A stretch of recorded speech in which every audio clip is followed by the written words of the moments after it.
ചേട്ടാ നമസ്കാരം. നമസ്കാരം.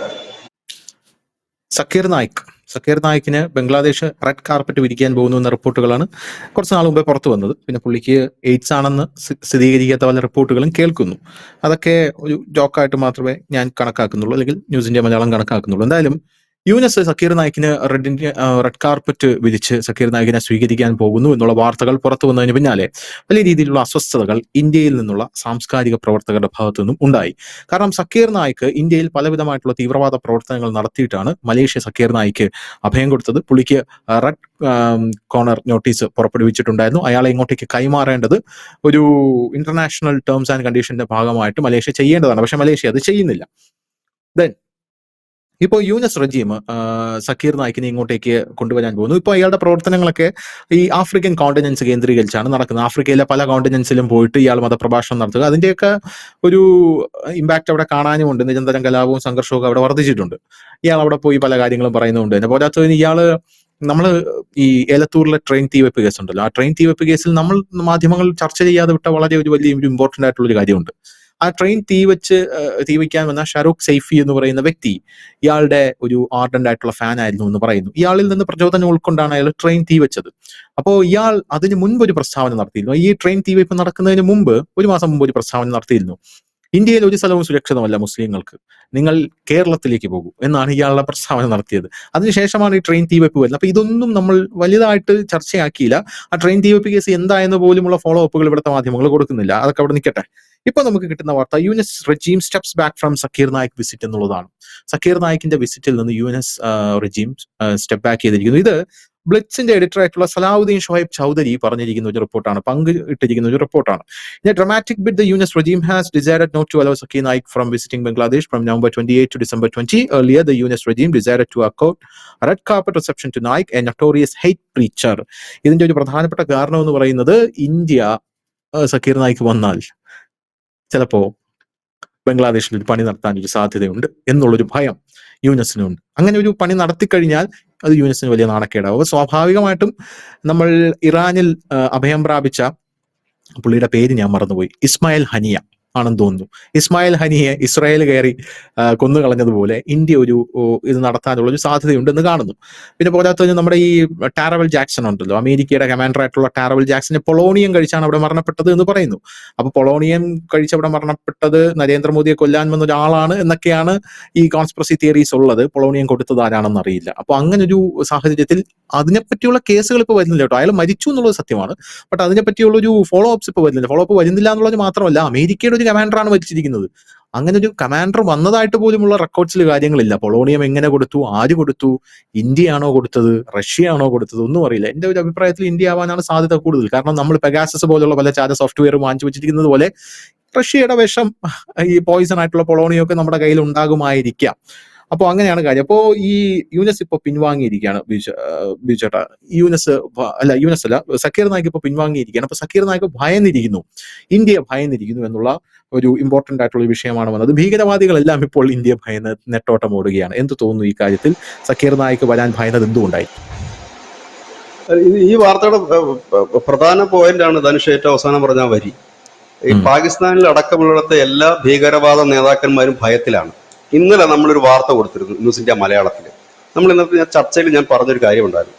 ഹാഫിസ് സെയ്ദ് ഒളിവിലാണ്, അതുപോലെ തന്നെ മസദ് അസർ ഒളിവിലാണ്, അവരുടെ പ്രധാനപ്പെട്ട കമാൻഡർമാരൊക്കെ ഒളിവിലാണ്. ഈ മാസം 2-ാം തീയതി കറാച്ചിയിൽ വെച്ചിട്ട് ഒരു വലിയ റാലി നടത്താനായിട്ട് ഈ ഹാഫിസ് സെയ്ദ് ആഹ്വാനം നൽകിയിരുന്നു. അന്ന് ഇന്റർനാഷണൽ മീഡിയാസ് ഒക്കെ എഴുതിയത് ഒരു ഇടവേളയ്ക്ക് ശേഷം വീണ്ടും പൊതുജന മധ്യത്തിലേക്ക് ഹാഫിസ് സെയ്ദ് പ്രത്യക്ഷപ്പെടുന്നു എന്നാണ്. അപ്പോഴാണ് അതിർത്തിയിൽ നമ്മുടെ ഓപ്പറേഷൻ തൃശൂർ നടക്കുന്നു. ഇതിന്റെ പശ്ചാത്തലത്തിലായിരിക്കണം അദ്ദേഹം റാലി മാറ്റിവെച്ചു എന്നുള്ളൊരു അറിയിപ്പ് തന്റെ അണികൾക്ക് കൊടുത്തു.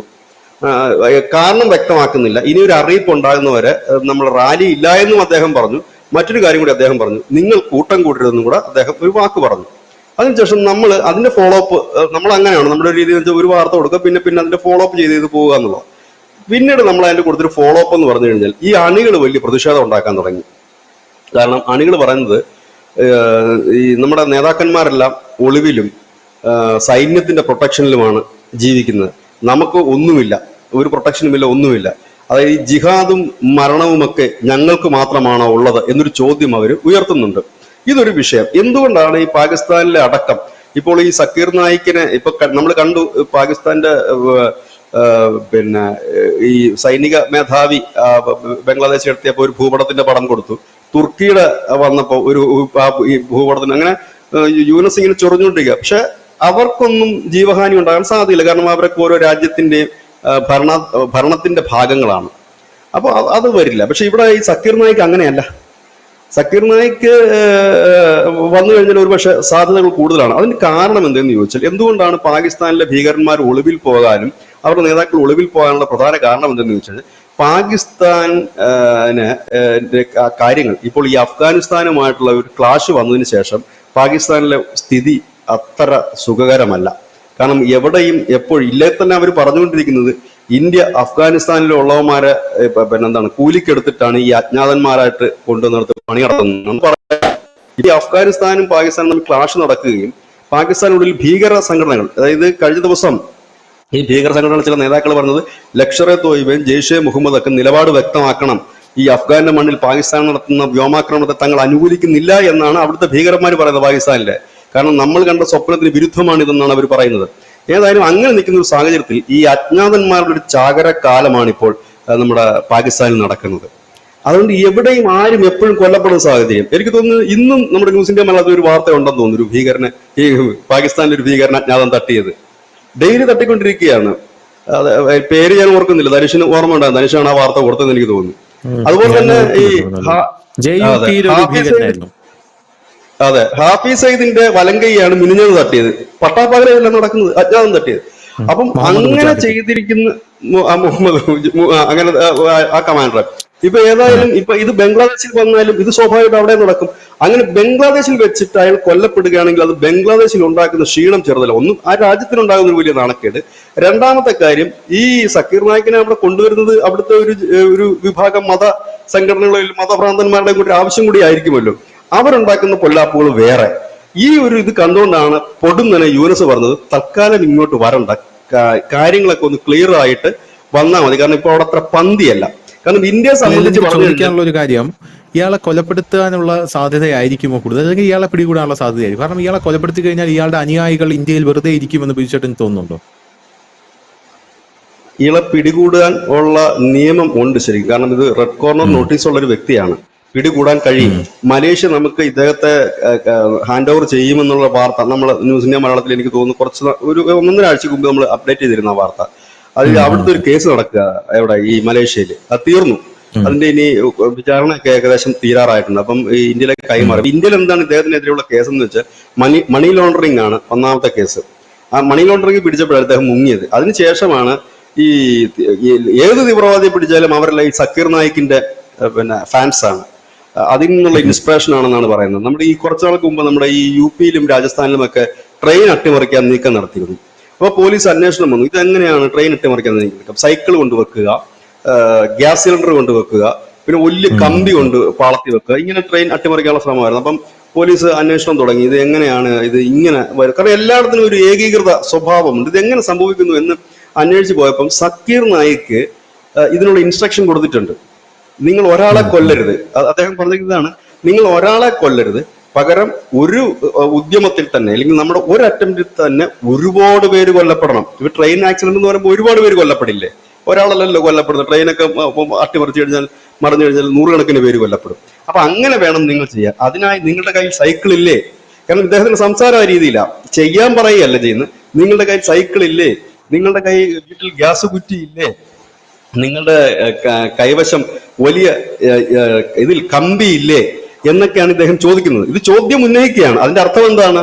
ഇപ്പൊ നേരത്തെ ധനുഷ് പറഞ്ഞ കണക്ക് ആ ഏലത്തൂരില് ട്രെയിൻ കത്തിച്ച വിദ്വാൻ എന്ത് ഇൻസ്പിറേഷൻ ആയിരുന്നു കിട്ടിയത്? നിങ്ങൾക്ക് സുരക്ഷിതമായ സ്ഥലം കേരളമാണ്, കേരളത്തിലേക്ക് പൊക്കോളൂ, അതായത് കേരളത്തിൽ പോയി പണി നടത്തിക്കോ, അവിടെ സുരക്ഷിതമാണ് എന്നാണ് ആ പറഞ്ഞതിന്റെ അർത്ഥം. എന്ന് പറഞ്ഞതിനേക്കാൾ ഈ ട്രെയിൻ അട്ടിമറിക്കുന്നവർക്ക് നിർദ്ദേശം ഇങ്ങനെയാണ്. ആബ്സല്യൂട്ട്ലി അത് സുരക്ഷിതമായിട്ടുള്ള ഒരു സ്ഥലമായിരുന്നു കേട്ടോ. ഇവൻ ഇവിടെ വന്ന് തീവണ്ടിയും കത്തിച്ചിട്ട് ഇവൻ കടന്നു കളഞ്ഞു. ഇവനെ പിടിക്കുന്നത് മഹാരാഷ്ട്ര ATS ആണ്. മഹാരാഷ്ട്ര ATS ഇവനെ പിടിച്ചിട്ട് നമ്മുടെ പോലീസുകാർ അവിടെ ചെന്ന് ഇവനെ തിരിച്ചു കൊണ്ടുവരുന്നത് വണ്ടിയിലാണ്, സാധാരണ വണ്ടിയിലാണ്. അവനെ തിരിച്ചു പോലീസ് വണ്ടിയിലും അല്ല, സാധാരണ വണ്ടിയിൽ തിരിച്ചു കൊണ്ടുവരുന്ന വഴിക്ക് ആ വണ്ടി പഞ്ചറായി. ആ വണ്ടി പഞ്ചറായി ഈ കൊടും തീവ്രവാദിയെ കൊണ്ട് 1-2 മണിക്കൂറാണ് ആ വണ്ടി റോഡിൽ കിടന്നത്. ആ റോഡിനകത്ത് അവൻ ഇരിക്കുകയാണ്. എന്നിട്ടാണ് അവര് ടയർ മാറ്റിയിടുന്നതോ വണ്ടിയുടെ മറ്റു പണികളോ നടത്തുന്നത്.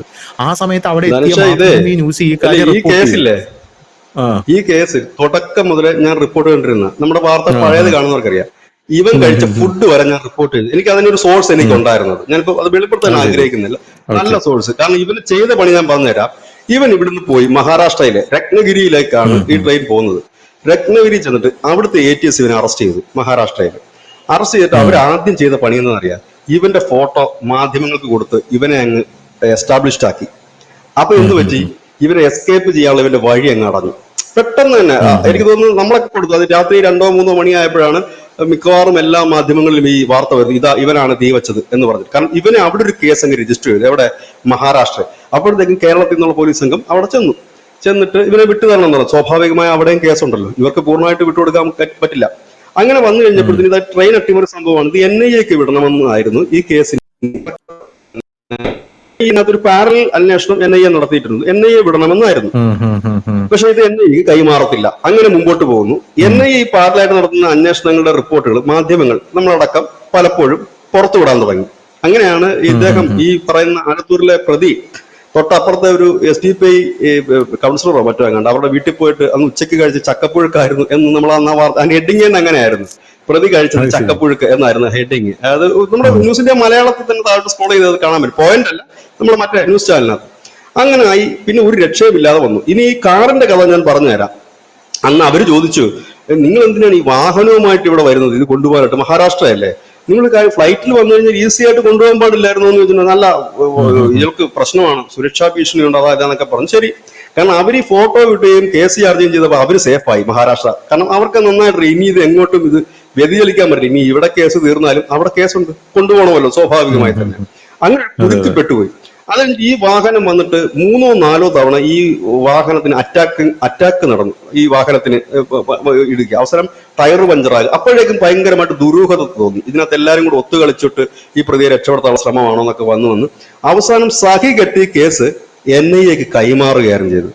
NIA-ക്ക് കൈമാറി കഴിയുമ്പോഴാണ് കൂടുതൽ വിവരങ്ങൾ പുറത്തു വരുന്നത്. ആദ്യം ഇവിടെ അങ്ങനെയാണല്ലോ, ഇപ്പോ എന്താണ് പറയുന്നത്, ഈ രാജ്യം തന്നെ കത്തിച്ചാൽ നമ്മൾ പറയും മാനസിക അസ്വസ്ഥതയുള്ള ആളായിരുന്നു എന്നാണ്. അങ്ങനെ ആയിരുന്നു ആദ്യത്തെ ഇവിടുത്തെ ഒരു നരേറ്റീവ്.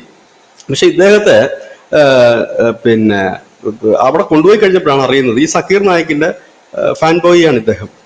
അതുപോലെ തന്നെ അനവധി കേസുകളിൽ പ്രതിയാണ്.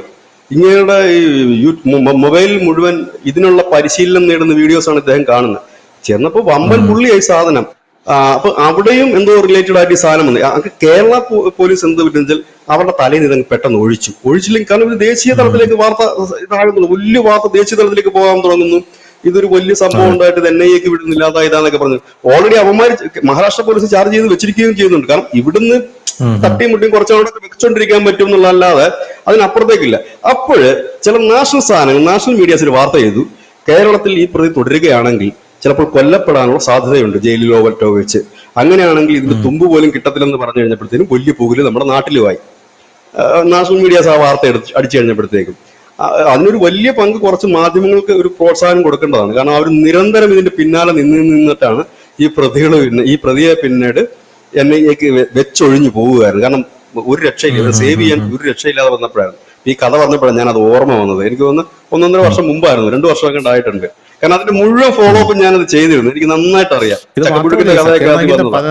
പല സ്പീച്ചുകളും കേൾക്കുമ്പോൾ ഇയാൾ പറഞ്ഞൊരു സ്പീച്ച് വളരെ വൈറലായത് ഈ ഇടയ്ക്ക് ഓടിയിരുന്നു. അതായത് ഈ ഒരു സ്ത്രീ കൂട്ടബലാത്സംഗത്തിന് ഇരയാക്കിയാൽ അതിൽ നിങ്ങൾ ഉൾപ്പെട്ടിട്ടുണ്ടെങ്കിൽ, നിങ്ങളൊരു മുസ്ലിം ആണെങ്കിൽ നിങ്ങൾ പ്രാർത്ഥിച്ചാൽ ആ ശിക്ഷ പുറത്തു തരുമോ എന്ന് ചോദിക്കുമ്പോൾ ഇയാൾ പറയുകയാണ്, ഒരു കുഴപ്പമില്ല, പ്രാർത്ഥിച്ചാൽ മാത്രം മതി ആ ശിക്ഷ പുറത്തു തന്നത്. അങ്ങനെയൊക്കെ പറയുന്ന ഒരുപാട് പ്രകോപനമായിട്ടുള്ള പ്രസ്താവനകളുണ്ട്. അപ്പൊ ഇയാളുടെ പഴയ സ്പീച്ചൊക്കെ ബിജെപിന് അറിയാലോ. ഇയാൾ പഴയ സ്പീച്ചൊക്കെ എന്നൊക്കെ പറഞ്ഞാൽ ഒരു വലിയ ജനസമൂഹത്തിന് മുമ്പിൽ നിന്നാണ് ഇയാൾ പ്രസംഗിക്കുന്നത്. ഇയാളോട് ആരെങ്കിലും ഒരു ചോദ്യം ചോദിച്ചാൽ ചോദ്യം ചോദിക്കാൻ വരുന്നവനെ മൈക്കിന്റെ മുമ്പിലേക്ക് കൊണ്ടുവരുന്നത് 2 ബോഡി ഗാർഡ്സ് ചേർന്നാണ്. ആ മൈക്കിന്റെ മുമ്പിലേക്ക് കൊണ്ടുവന്ന് ഒരു ചോദ്യം അയാൾ ചോദിക്കും. ചോദ്യം ചോദിച്ചു കഴിഞ്ഞാൽ പിന്നെ അയാൾക്ക് തിരിച്ച് ചോദ്യം ചോദിക്കുക. അതായത് സക്കീർ നായിക്ക് അതിന്റെ മറുപടി പറഞ്ഞു കഴിഞ്ഞാൽ അതിൽ എന്തെങ്കിലും മിസ്റ്റേക്ക് ഉണ്ടെങ്കിൽ അയാൾക്ക് തിരിച്ച് ചോദ്യം ചോദിക്കാൻ പറ്റില്ല. തിരിച്ച് ചോദ്യം ചോദിക്കുന്ന മുമ്പ് 2 ബോഡി ഗാർഡ്സും കൂടെ ഇയാളെ എടുത്ത് അങ്ങോട്ട് മാറ്റി വളരെ ശക്തമായിട്ട് പിടിച്ചുകൊണ്ട് കൊണ്ടുപോകുന്ന ഒരു കാഴ്ചയാണ് നമുക്ക് കാണാനായിട്ട് സാധിക്കുന്നത്. അപ്പൊ അങ്ങനെയുള്ള ഒരു വ്യക്തിയാണ് സക്കീർ നായിക്ക്. അപ്പൊ അയാള് ഒരുപാട് തീവ്രവാദ കേരളത്തിലടക്കം കേട്ടോ, കേരളത്തിലടക്കം പല ആൾക്കാരും സക്കീർ നായിക്കിന്റെ ഇൻസ്പിറേഷൻ എടുത്തുകൊണ്ട് ഇവിടെ ഒരുപാട് ആൾക്കാർ ആ സമയത്ത് വന്നിരുന്നു. സ്നേഹ സന്ദേശം മറ്റതാണ് മറിച്ചതാണെന്നൊക്കെ പറഞ്ഞുകൊണ്ട് കേരളത്തിലുണ്ടായിരുന്നു. എന്തായാലും ഇവിടെ ബംഗ്ലാദേശിൽ സക്കീർ നായിക്ക് വരുമ്പോൾ സക്കീർ നായിക്ക് വലിയ സുരക്ഷാ ഭീഷണി ഉണ്ടെന്ന് ബംഗ്ലാദേശ് സക്കീർ നായിക്കിനെ അറിയിച്ചിരിക്കുന്നതുകൊണ്ട് ഇപ്പോഴും ഇങ്ങോട്ടേക്ക് വരണ്ട എന്ന് പറഞ്ഞിരിക്കുന്നു. വന്നു കഴിഞ്ഞാൽ പണി കിട്ടും, അത് ഇന്ത്യ കാത്തിരിക്കുകയാണ്, ഏത് നിമിഷവും എന്ത് സംഭവിക്കാം എന്നുള്ളതുകൊണ്ട് സക്കീർ നായിക്ക് പിന്മാറിയിരിക്കുന്നു. വരുന്ന ദിവസങ്ങളിൽ നമുക്കറിയാം എന്തായിരിക്കും ഇതിന്റെ അല്ലയൊല്ലികൾ എന്നുള്ള കാര്യം. Thank you so much.